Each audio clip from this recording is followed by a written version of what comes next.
Дезинформациите за COVID нагло ја погодија земјава исто како и пандемијата. Поради недоволно јасните и некохерентни информации од СЗО и затвореноста на Кина на почетокот на пандемијата, луѓето прво почнаа да се сомневаат дали воопшто вирусот постои. Потоа сметаа дека постои, но не е опасен, па дека не треба да се носат маски, па дека со PCR тестот се оштетува мембраната на мозокот или се спроведува контрола врз населението. Се ширеа штетни информации дека алкохолот го уништува вирусот, дека тоа е обична настинка, но и дека јадењето лук ќе ве спаси од инфекција. Сите овие тврдења ги демантираше Светската здравствена организација. Година и половина подоцна, дезинформациите не престануваат. Светот се вакцинира под силен притисок на антивакцинална кампања, која е штетна и не се базира на медицински докажани тврдења. Лажно се посочува дека во вакцините има чипови, дека тие ја менуваат човековата ДНК, предизвикуваат неплодност и голем број на други лаги, чија основна цел е да предизвикаат сомнеж во вакцината. Фондацијата Метаморфозис преку проектот Критинг во текот на целата пандемија ги следеше дезинформациите и ги разобличуваше, со цел на граѓаните да им понуди вистините и точни податоци, за да не потпаднат под смртоносната пропаганда. Употребувајќи ја нашата методологија, ние во Критинг едноставно тргнавме од основите, се потпиравме исклучиво на стручни, на експертски извори, иако не беше лесно. Моите колеги фактчекери мора да проучуваат стручни медицински студии за да откријат што е вистина, што не е вистина. Потоа тврдењата дури на експертите мора да се проверуваат повеќекратно.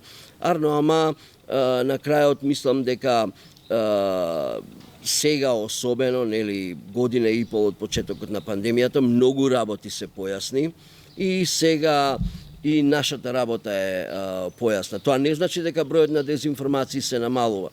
Тоа што е зачудувачки е што нивото на дезинформации за COVID е се уште големо. И имаме појава на репетиција на дезинформациите. Значи имаме ситуација каде што дезинформации кои се раскринкани, кои се деманкирани, нон-стоп се повторуваат, но исто онака како што оние кои шират дезинформации знаат да ги повторуваат лагите и ние исто така ја повторуваме вистината во надеж дека таа ќе стигне до што е можно повеќе луѓе. Во текот на пандемијата се соочувавме со многу видови на дезинформации кои што воглавно беа пласирани и од разни видови на медиуми, но и од пациентите. Како вработен во службата за брза помош, во рамки на прва борбена линија која што се среќава со COVID позитивни, но и суспектни пациенти, сме наидувале на многу дезинформации кои што имаат наштетено на сите граѓани кои што имале симптоми во тек на COVID кризата. Со ова сакам да кажам дека голем дел од пациентите кои што бараат брза помош ги прикриваат симптомите. Односно при јавување и барање на брза помош покажуваат дека има други симптоми, а во глобала кога се среќаваме ние докторите, односно екипите од брза помош со пациентите, наидуваме на друга фактичка состојба. Крија дека одредено време има температура и други симптоми како што се кашлица, малаксаност, исцрпеност и така натаму.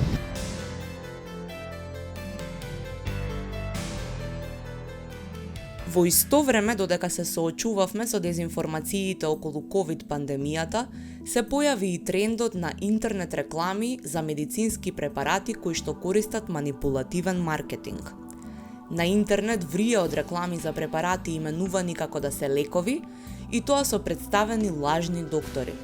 Целата шема функционира така што се представуваат доктори како наводно да ги препорачуваат производите Диатеа, Простамид или Кето Диет чај, а всушност фотографиите им се украдени од интернет и во различни земји им се даваат различни имиња.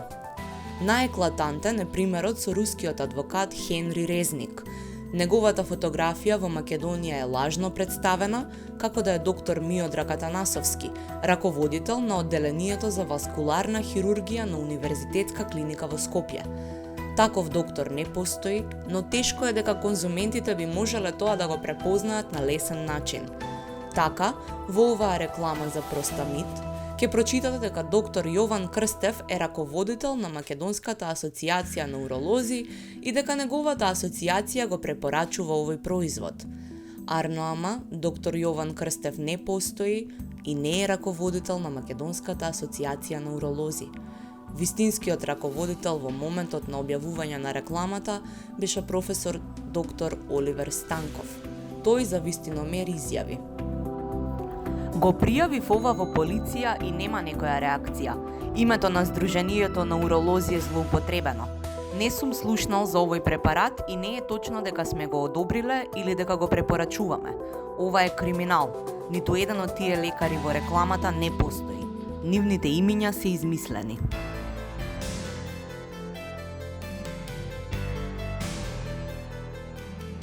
Простамид не е единствениот производ што ви го препорачува непостоечки доктор преку интернет реклами. Непостоечки лекар промовира и диатеа за шеќерна болест, кето диет чај за слабење дури 14 кг за една недела. Овие реклами го преплавуваат интернет просторот и ги заведуваат граѓаните.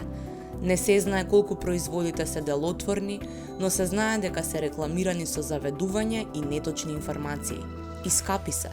Вообичаено лековите во аптеките се меѓу 2 и 10 евра, но овие препарати стигнуваат и до 60 и 70 евра. Што прави Министерството за внатрешни работи по ова прашање? По ваквите пријави и случаи постапува секторот за компјутерски криминал при Министерството за внатрешни работи, се разбира во соработка со надлежните инспекторати и јавното обвинителство.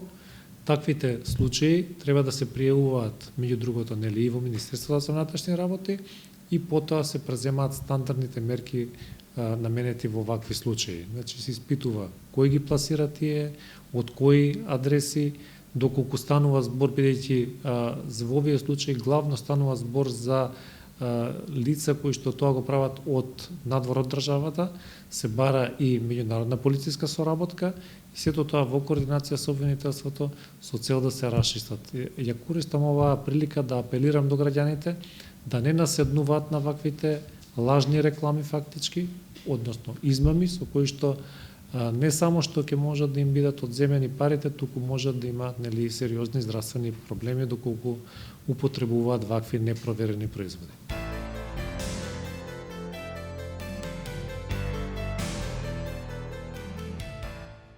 Производите кои се рекламираат со лажни доктори се представуваат како лекови.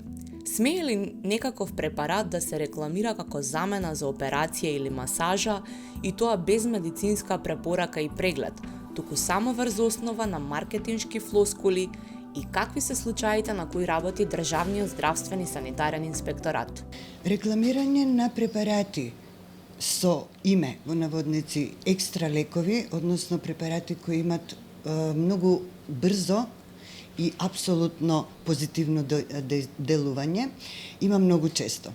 Ингеренциите на ДСЗ се следните. Во таков случај, ДСЗ прави вонреден инспекцијски надзор во ПЗУ-то или ЈЗУ-то, односно во здравствената институција во која на рекламата е наведено дека постои одреден конкретен доктор кој го рекламира и дава гаранција за ефикасноста на одредениот производ.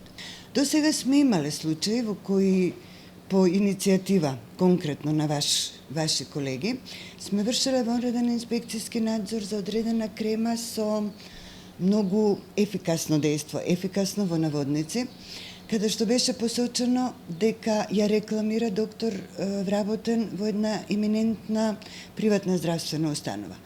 При извршениот вонреден инспекцијски надзор, нашата констатација беше дека таков доктор воопшто не постои во таа институција, дури и самата здравствена институција имаше поведено постапка против тие што ја рекламираат кремата. Понатаму вонреден инспекцијски надзор извршивме и во правниот субјект кој ја увезува кремата, ги имаше потребните документи, порака до граѓаните да се обраќаат и да проверуваат пред да уплатат и да купуваат препарати врз основа на ваква интернет реклама. Затоа што поголем број од препаратите се или непроверени, или како што претходно кажав, увезувачите и дистрибутерите се оградуваат од нивната фамозна реклама.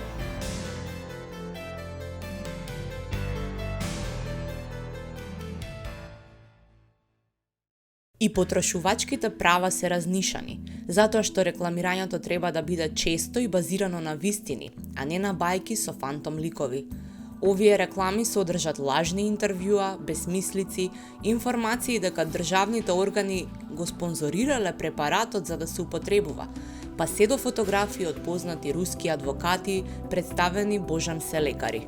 Има и фотомонтирани коментари од наводно задоволни клиенти. Не е добро заради тоа што многу потрошувачи кои што се ги интересира што е тоа, особено ако имаат некоја порака дека лечат болести, разноразни перформанси и слично, и тие се ги отвараат и тогаш нарачуваат без да знаат дека тоа е фактички лажна реклама, односно измамна реклама, а измамниците се често далеко од дофатот на нашите органи надлежни за тоа, или имаат негде нели отворено на друго место. Секако не се регистрирани кај нас во нашата држава и серверите им се далеко од Македонија.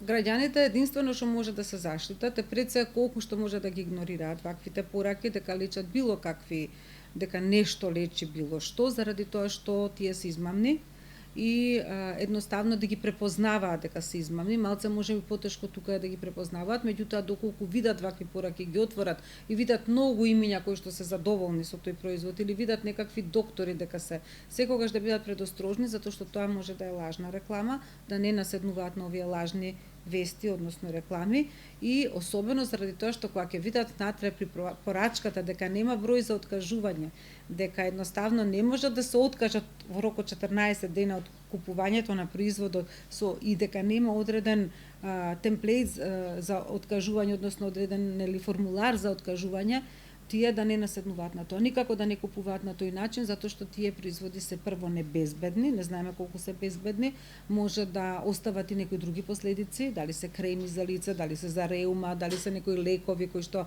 воопшто немаат никаков ефект или ако имаат може да биде многу тежок ефектот, како што имаше случај, вие знаете.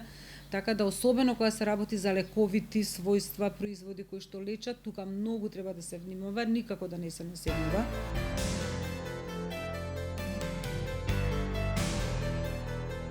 Дезинформирачките реклами за препарати не беа единствените доминантни за време на пандемијата.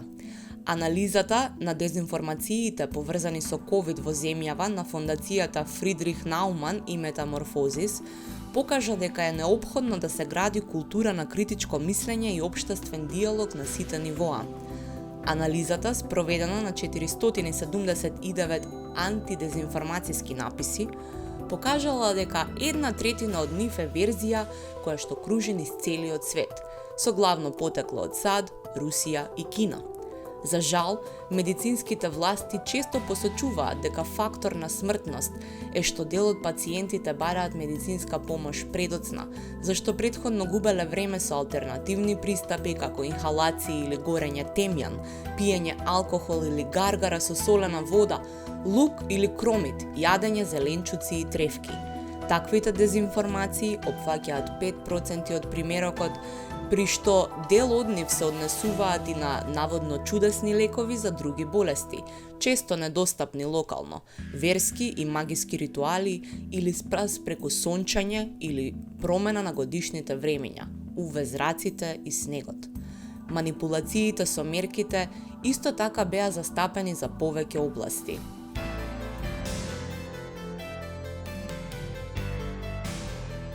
Актуелната ситуација е таква да и покрај моменталната намалена инциденца на ковид и смирувањето на пандемијата струјат антивакцинални дезинформации, кои креираат сомнежи и ги тераат луѓето да не се вакцинираат.